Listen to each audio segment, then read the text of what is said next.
Bonjour à tous.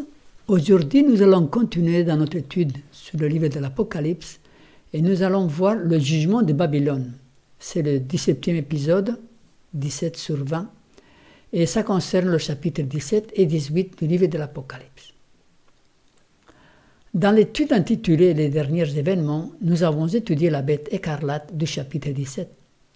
Dans cette étude, nous verrons le jugement de Babylone qui commence dans ce même chapitre. Il nous est dit, ils ont un même dessein et ils donnent leur puissance et leur autorité à la bête.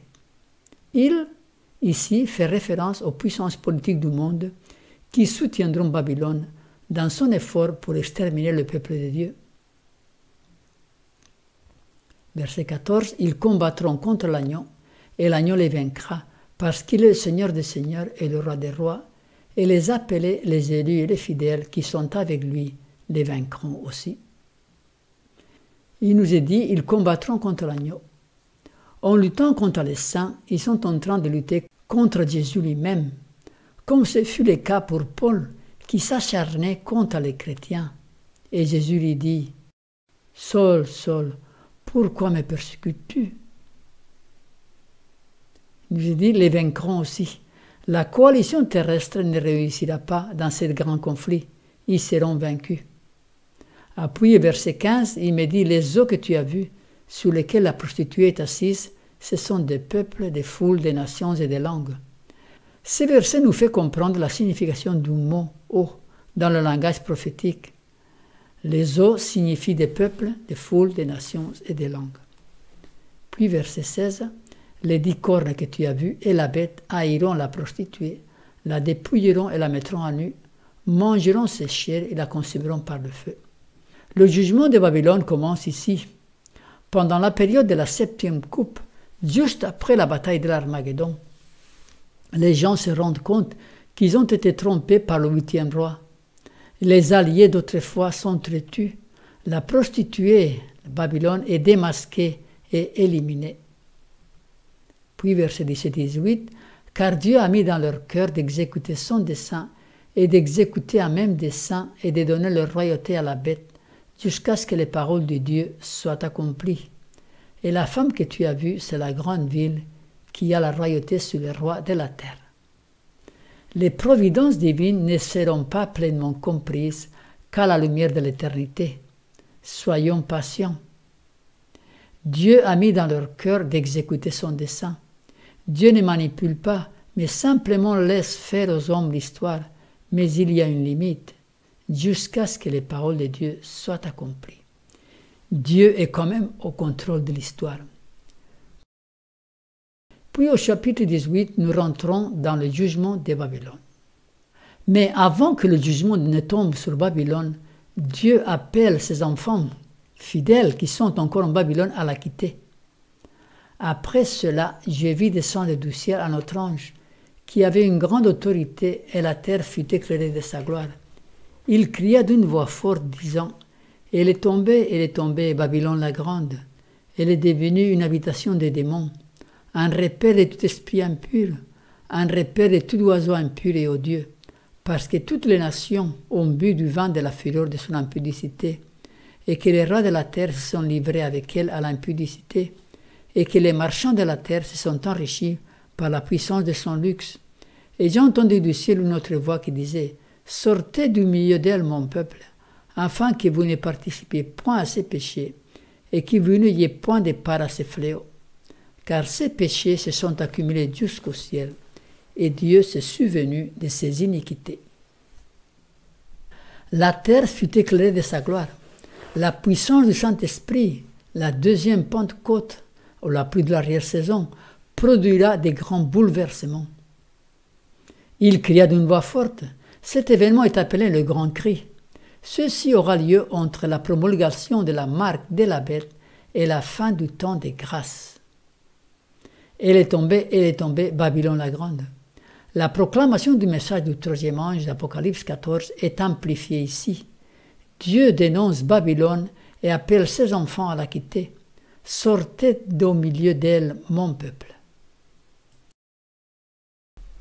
Voyons un graphique. La période entre la marque de la bête et la fin du temps des grâces aura une durée de 1290 jours, d'après Daniel chapitre 12.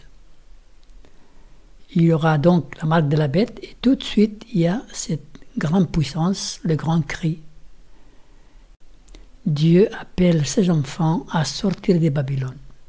Et tout ceci jusqu'à la fin du temps des grâces. Le reste du chapitre 18 raconte le jugement de Babylone. Versets 8 et 9. À cause de cela, en un même jour, ces fléaux arriveront, la mort, le deuil et la famine, et elle sera consumée par le feu, car il est puissant le Seigneur Dieu qui l'a jugé. Et tous les rois de la terre qui se sont livrés avec elle à l'impudicité et au luxe pleureront et se lamenteront à cause d'elle quand ils verront la fumée de son embrasement. C'est la fin de Babylone. Commençons à la bataille de l'Armageddon, jusqu'à peu de temps avant le retour de Jésus. Babylone sera démasquée. Ses péchés, ses complots, ses intrigues, ses plans sournois, ses crimes, ses abus, tout sera démasqué. Tous comprendront que ce système politico-religieux était au service du grand adversaire de Dieu, Satan lui-même. En effet, la papauté est le chef-d'œuvre de Satan, pour tromper l'humanité et l'amener loin du salut, pour défigurer le caractère de Dieu. Les autres images utilisées dans ce chapitre montrent l'influence que Babylone avait sur le monde, sous la politique des nations, versets 9 et 10, et tous les rois de la terre qui se sont livrés avec elle à l'impudicité et au luxe, pleureront et se lamenteront à cause d'elle quand ils verront la fumée de son embrasement.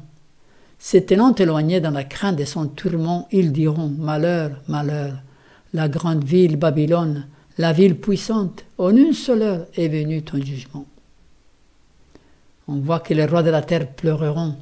Les rois agissaient en conformité avec Babylone.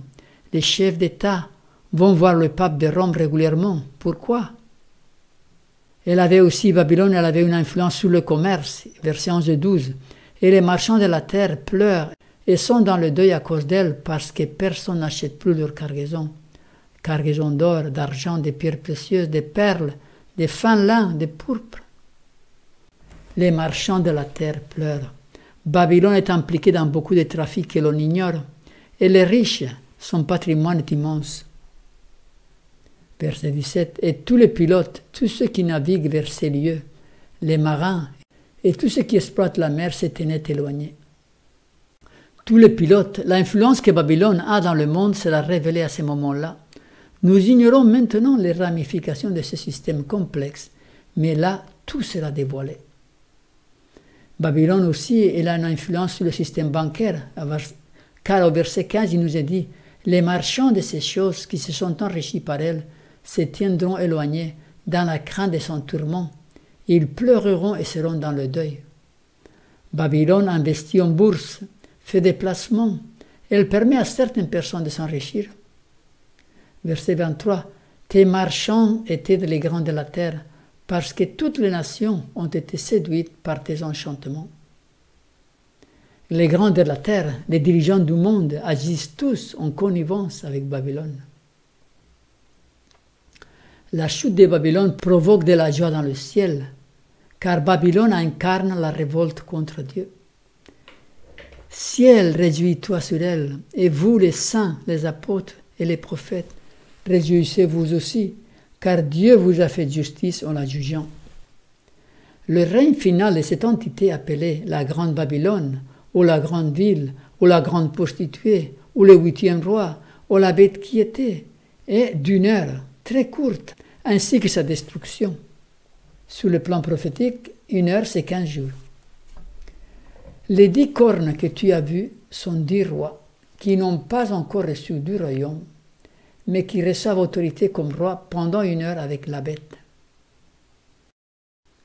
Après, au verset 10, il nous est dit « Se tenant éloignés dans la crainte de son tourment, ils diront « Malheur, malheur, la grande ville, Babylone, la ville puissante, en une seule heure est venu ton jugement. » Tous ces différents noms utilisés dans l'Apocalypse font référence à la même entité. Ils montrent les différents aspects de l'institution de la papauté. La grande prostituée montre son aspect religieux, puisque dans la Bible, une femme représente une église, et une femme débauchée ou prostituée représente une église déchue, corrompue. Vous pouvez lire Osée 1, verset 2. L'Éternel dit à Osée, va, prends une femme prostituée et des enfants de prostitution, car le pays se prostitue. Il abandonne l'Éternel. Après, Babylone la Grande montre sa révolte contre le Dieu du ciel et la confusion doctrinale avec laquelle elle a enivré le monde. Dans la dernière coalition, la papauté ne sera pas seule. C'est pourquoi elle est appelée la Grande Babylone. Mais c'est elle qui aura uni tous les alliés dans la dernière bataille de l'Armageddon contre le peuple de Dieu. Après l'expression « le 8e roi » montre son aspect politique. Elle s'est toujours mêlée des politiques pour dominer. Pendant le Moyen-Âge, elle mettait en place des rois et elle les détrônait à volonté. À la fin, en tant que 8e roi, son règne sera très court, 1 heure. Après l'expression « la grande ville » montre sa grande influence sociale et culturelle qu'elle exerce sur le monde. La cité du Vatican reçoit plus de personnalités, des politiciens et des rois qu'aucune autre ville. C'est la grande ville. Elle a des ambassadeurs dans tous les pays du monde, ou presque. Elle reçoit des touristes du monde entier. Elle a les plus beaux musées, les plus belles peintures. C'est une grande ville en miniature, grande dans le sens de son influence dans le monde. Le jugement et la destruction de cette entité provoquent des réjouissances dans le ciel. Après cela, j'ai entendu dans le ciel comme une voix forte d'une foule nombreuse qui disait « Alléluia ! Le salut, la gloire et la puissance sont à notre Dieu, parce que ses jugements sont véritables et justes, car il a jugé la grande prostituée qui corrompait la terre par son impudicité, et il a vengé le sang de ses serviteurs en le redemandant de sa main. » Lors du retour de Jésus, ce système est anéanti et jeté dans le feu. Et la bête fut prise, c'est elle la bête, système romain, le système papal, et avec elle le faux prophète, c'est le système protestant, apostat, c'est le protestantisme apostat, qui avait fait devant elle les prodiges par lesquels il avait séduit ceux qui avaient pris les marques de la bête et adoré son image. Ils furent tous les deux jetés vivants dans les temps ardents de feu et de soufre.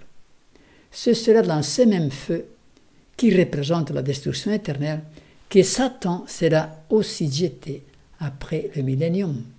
Apocalypse 20, verset 10. Et le diable, qui les séduisait, fut jeté dans les temps de feu et de soufre, où sont la bête et le faux prophète, et ils seront tourmentés jour et nuit au siècle des siècles.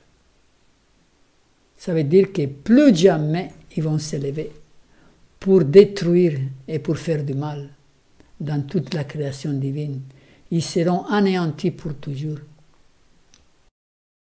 Babylone est sévèrement jugée, car elle incarne la révolte contre Dieu. Elle est sur terre ce que Satan a été dans le ciel. Elle a été l'instrument de Satan pour déformer l'image de Dieu et provoquer la perte des millions d'âmes. C'est pourquoi tous les deux reçoivent le même châtiment. Le langage employé dans le jugement de Babylone paraît sévère, démesuré même, mais Dieu sait ce qu'il dit. Il sait combien ce système a fait du mal à son royaume. Le jugement dernier révélera combien d'âmes se sont éloignées de Dieu à cause d'elle, de son exemple, de son influence. Et n'oublions pas les faux prophètes, car lui aussi est puni de la même manière. Donc la destruction de Babylone aura lieu dans le lac de feu. Il y a la bataille de l'Armageddon, qui marque le début du jugement de Babylone, jusqu'au retour de Jésus, où la bête et le faux prophète sont jetés dans le lac de feu.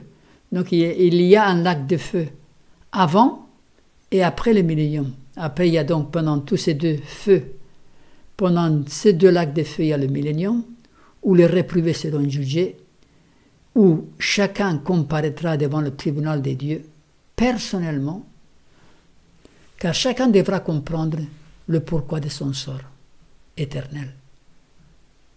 Et donc, à la fin du millénium, Satan et les réprouvés sont jetés dans le lac de feu. C'est la destruction éternelle. Donc, si nous faisons un résumé, de ce chapitre. Le jugement de Babylone aura lieu peu avant le retour de Jésus, lors de la 7e coupe. La papauté, Babylone, est le chef-d'œuvre de Satan pour perdre les âmes et défigurer l'image de Dieu. Babylone incarne la révolte contre Dieu.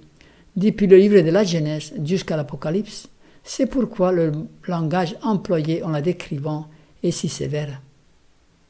3 entités partageront le même sort, la bête, le faux prophète et Satan, car tous les 3 auront fait beaucoup de tort au royaume céleste.